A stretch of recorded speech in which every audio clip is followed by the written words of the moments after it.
Bonjour à tous et bienvenue dans l'interview. Bonjour Rudy Vervoort. Bonjour. Ministre-président de la région bruxelloise, membre du Parti socialiste. On va commencer avec l'actualité de ce matin. Ces révélations sur une perquisition à Molenbeek. C'était 2 jours après les attentats de Paris. On avait localisé Salah Abdeslam, mais la perquisition a été reportée au lendemain parce qu'on n'avait pas de mandat. Alors c'est une matière fédérale, on n'est clairement pas dans vos compétences de ministre-président. Mais est-ce que ça vous semble crédible? Et si c'est crédible, est-ce que c'est grave? Écoutez, je n'en sais rien. On a entendu tellement de choses depuis le 13 novembre, des informations allant dans tous les sens. Je pense qu'effectivement, on doit pouvoir trouver des réponses appropriées aux questions liées au terrorisme, mais ça doit évidemment être confronté à des règles de droit. Alors on peut prévoir des règles spécifiques en matière de terrorisme, mais ça doit se faire avec une grande prudence. Mais j'ai bien entendu qu'au niveau des perquisitions, on comptait un petit peu modifier les choses. Ceci dit, a priori, les services sont en capacité, à mon avis, dès l'instant où ils ont repéré et localiser quelqu'un, de s'assurer qu'il ne parte pas, même si la perquisition doit se faire à un moment bien précis. L'information émane de Koen Geens, le ministre de la Justice. Ça veut dire que votre parti, au fédéral, à la Chambre, va soutenir un certain nombre de dispositions avancées par le gouvernement fédéral. Mais mon parti s'est prononcé, je pense, la semaine dernière, fait une série de propositions, notamment quant à l'affectation des 400 millions d'euros tels que prévus. Et donc, je pense qu'à cet égard-là, nous sommes évidemment attentifs à ce que cette question-là reste une question qui nous amène à une nécessaire unité nationale. Ouais. On a été un peu bisounours, si vous me permettez cette expression, en matière de lutte contre le terrorisme. En Belgique, on a pourtant connu les CCC dans les années 80, les tueurs du Brabant. On a déjà été confronté à la violence. Comment ça se fait-il que police et justice semblent un petit peu désarmées, ou qu'on découvre qu'elles sont relativement désarmées? Oui, enfin, c'est pas propre à la Belgique. Je pense que ce sont les démocraties elles-mêmes qui sont confrontées au terrorisme aujourd'hui, les démocraties occidentales, et donc qui peinent à trouver les réponses judiciaires et policières adéquates. Et donc, je crois que ça nécessite une meilleure intégration au niveau de la police, au niveau européen. Je pense que c'est indispensable, meilleure circulation de l'information. Je pense qu'avant de se dire on va changer le système, il faut d'abord se demander comment faire mieux fonctionner le système tel qu'il existe aujourd'hui. Et je pense qu'il faut éviter les mauvais procès, comme certains sont parfois tentés de le faire en disant « Ah, regardez, à Bruxelles, ça aurait pu mieux aller s'il y avait qu'une zone de police, par exemple. » Oui, alors, justement, menace niveau 4, vous avez déjà eu l'occasion de vous exprimer sur la question, vous étiez venu en studio au moment où elle était d'application. Qui a pris la décision de fermer les magasins en région bruxelloise? Alors, les centres commerciaux figuraient explicitement comme cible potentielle des attentats, de même que le métro, de même que les gares. Donc se posait la question du caractère opérationnel de la sécurisation de l'ensemble de ces lieux. Et donc, la demande a été clairement faite, soit de dire on libère de la capacité policière pour occuper l'espace public, mais ça veut dire qu'on n'était pas en capacité de protéger les centres commerciaux, parce qu'il n'y avait pas encore les militaires ni la police fédérale venant des autres provinces. Et donc la décision qui a été prise, ça a été de fermer les centres commerciaux. Autre chose est d'un certain nombre de commerces qui ont d'initiatives fermées. Parce que je pose cette question, parce qu'il y a eu une interview de Charles Michel, le Premier ministre, dans Le Soir. Je n'avais pas demandé de fermer les magasins, les salles gymnastiques, les piscines. Pour moi, on était un peu un cran trop élevé. Ce sont des décisions bruxelloises. Non, mais il n'a rien demandé du tout. Mais, sauf que les recommandations étaient telles qu'il n'y avait pas d'autre issue. Je veux dire, à partir du moment où, et on l'a vu le samedi par rapport aux organisations d'activités sportives, les fédérations, les unes après les autres, annulaient leurs activités. Donc ça ne servait à rien. Donc il y avait bien une menace précise sur les magasins, sur les centres commerciaux. Menace précise, très clairement, comme ça, moi je vais être un peu plus précis, je pense qu'on ne pourra pas l'être, c'est les centres commerciaux et tous les lieux où il y a potentiellement un rassemblement un nombre important de personnes.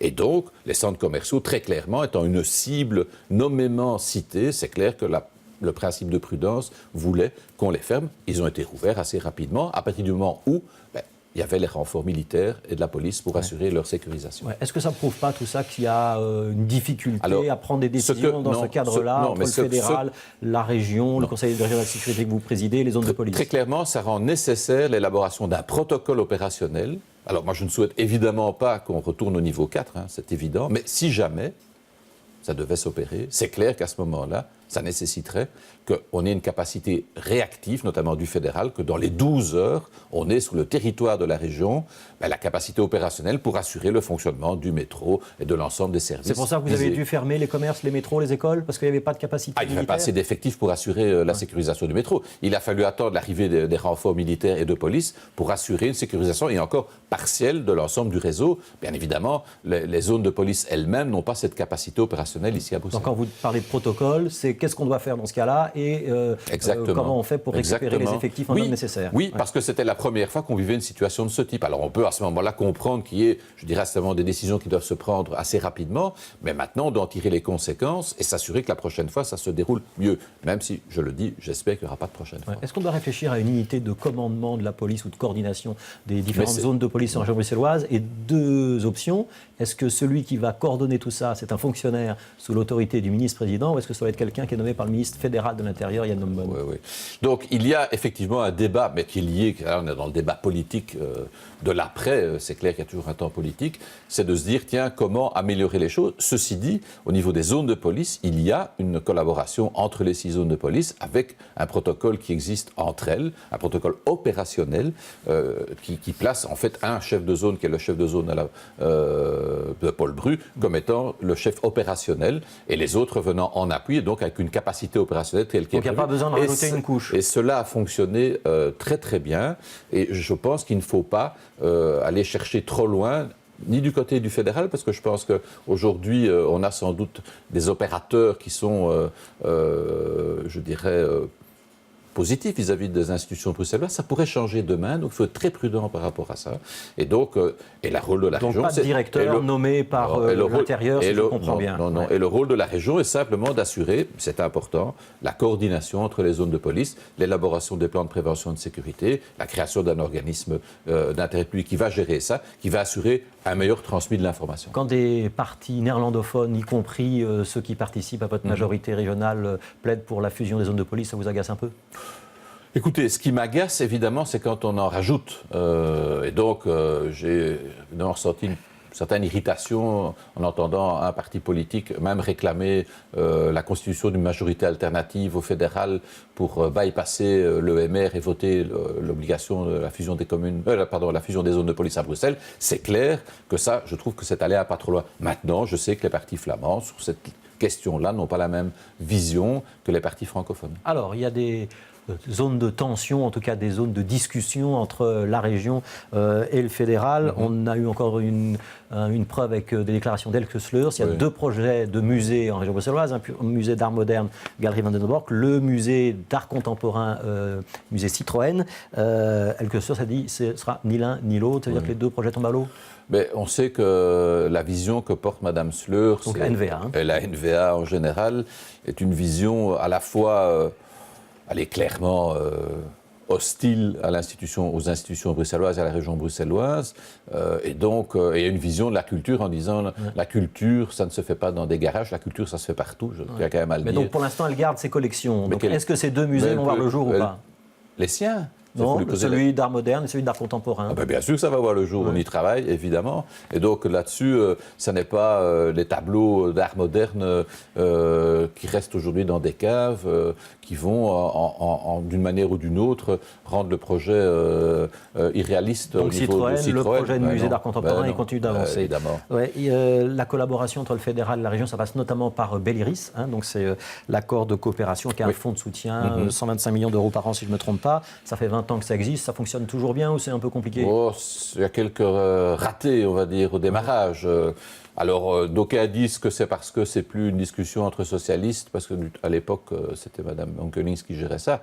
Je rappelle à ceux qui disent ça. Je rappelle à ceux qui disent ça qu'ils géraient déjà, ils participaient au gouvernement fédéral dans la précédente législature. Aujourd'hui, il n'y a toujours pas d'accord entre la région et le fédéral. Non, mais justement, et ce qui rend difficile aujourd'hui l'accord, c'est le fait que la NVA, très clairement, amène une vision qui est un petit peu différente et qui participe sans doute à l'idée que la région bruxelloise n'est pas tout à fait une région à part entière et que donc il appartient à eux de déterminer ce qui est bon comme projet. Tant qu'il n'y a pas d'accord, c'est géré paritairement. Tant qu'il n'y a pas d'accord, vous ne pouvez pas dépenser l'argent qui est théoriquement disponible. Mais je n'envisage pas un accord qui soit un renoncement à ce qu'est Bruxelles.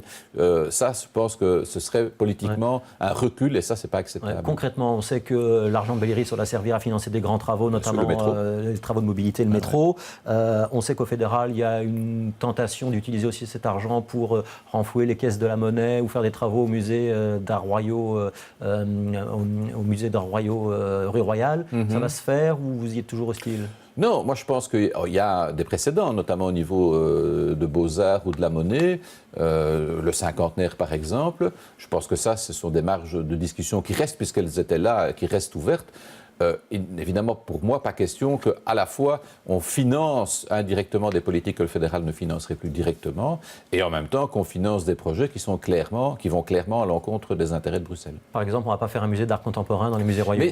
Mais si le fédéral veut le faire sur sa propre cassette, c'est sa liberté. Moi, je ne lui demande pas de mener la politique que moi je souhaite qu'il mène, mais évidemment, ce n'est pas avec l'argent de Bruxelles. Ouais, ça veut dire qu'il y a quand même des distances qui sont en train de se prendre entre la région et le fédéral, qu'on n'est plus dans la logique de coopération ou de dialogue qu'il y avait ces dernières années ou ces dernières décennies? Disons qu'on est dans une autre dynamique, mais ce n'est pas propre à la région bruxelloise vis-à-vis du fédéral. Je pense qu'aujourd'hui, c'est la 6e réforme de l'État qui doit enfin se mettre en mouvement et sur les rails. Et ça nécessite effectivement qu'il y ait une relation, on ne va pas dire d'amour, certainement pas, mais un minimum de confiance et de respect, je pense que ça c'est vraiment essentiel, entre les entités fédérées pour que cet État continue à fonctionner. Ils ne sont pas là aujourd'hui, la confiance et le respect? Je pense qu'il y a dans le chef de certains d'autres agendas et qui visent à démontrer que ça ne fonctionne pas. Vous êtes en train de nous dire que c'est la NVA qui bloque les négociations sur Belliris? C'est elle qui les complique, ça c'est sûr. Ouais. Pourquoi est-ce que la région n'est pas enthousiaste à l'idée d'une méga prison à Arun? On a vu que le projet a été contrarié par une décision encore ce matin en commission de l'environnement. Moi je vais être très clair par rapport à la prison. Moi je respecte un accord politique qui a été pris en 2007 et qui vise effectivement à, d'une part, désaffecter les sites Saint-Gilles-Forêt et créer un nouvel établissement moderne, je dirais humain. Pour l'instant, les recours se multiplient. Mais ça, les recours, même lorsque la région aura délivré le permis, parce que j'ai bien l'intention à un moment donné de délivrer le permis, il y aura des recours, ça c'est une évidence. Ça fait partie du jeu. Mais la condition, en même c'est temps, de libérer Saint-Gilles et Forêt. Et donc, moi j'entends respecter les accords, mais c'est tout l'accord, et tout l'accord, c'est évidemment la libération de Saint-Gilles et de Forêt. Alors, on a parlé beaucoup du tunnel Léopold II cette semaine. Là aussi, j'imagine que vous comptez sur Belliris pour aider à financer une partie des travaux? Pas nécessairement. Pas nécessairement. Et donc, c'est qui va payer ces travaux? Est-ce que ça va être l'automobiliste qui emprunte ce tunnel rénové? Alors, il a été demandé à Pascal Smet et à Guy Van Engel de déposer pour la fin janvier une note qui précise, je dirais, la gouvernance financière de l'investissement, de manière telle que l'investissement puisse être un investissement qui reste en dehors du périmètre de la dette. Donc là, on parle pour... C'est technique, mais c'est fondamental.